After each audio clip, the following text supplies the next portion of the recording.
추미애 법무부 장관의 직무정지 조치에 대해서 윤석열 검찰총장이 법적 대응을 개시했습니다. 그 효력을 멈춰달라는 신청을 어젯밤 늦게 법원에 냈는데요. 대검찰청에 나가 있는 취재기자 연결해서 새로운 내용 들어온 게 있는지 알아보겠습니다. 강은나래 기자.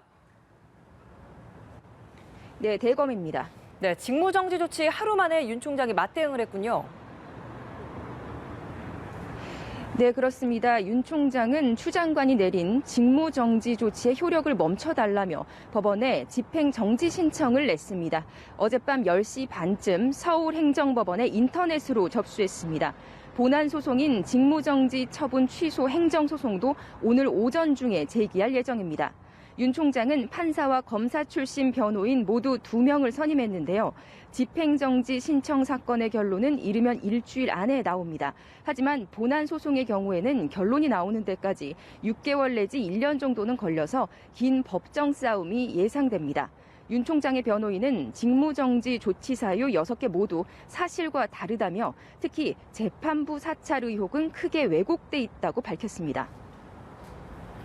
네, 검찰 내부 분위기도 좀 살펴보죠. 평검사들 집단 반발 움직임이 이어지고 있다고요?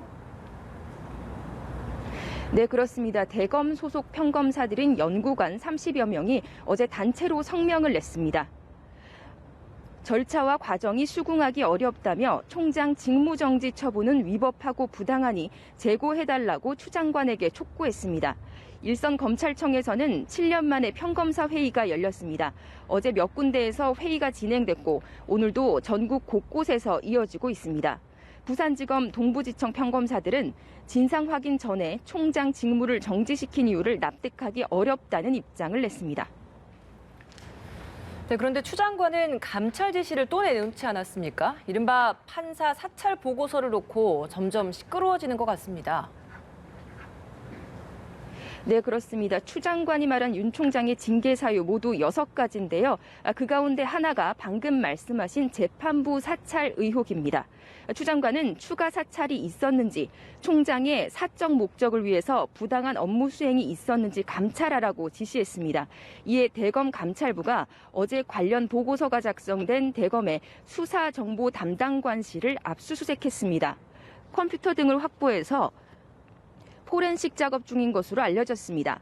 가장 큰 논란은 보고서에 적힌 무리야기 법관이라는 표현입니다.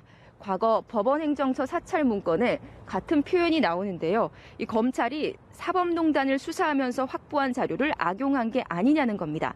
당시 이 보고서를 작성한 성상욱 고양지청 부장검사는 공개된 기사 등을 토대로 재판부 성향 자료를 만든 것뿐이라고 해명했습니다. 네, 그럼 윤 총장 징계위원회는 언제 열릴 걸로 보입니까? 네, 이르면 다음 주 안에 소집될 것이라는 관측이 나옵니다. 징계위는 장관 외에 차관 그리고 장관이 위촉한 검사와 외부위원 5명 등 모두 7명으로 구성됩니다. 과반 찬성으로 의결이 되는데 위원 대부분을 장관이 정하기 때문에 윤 총장이 기피 신청을 낼 가능성이 있습니다.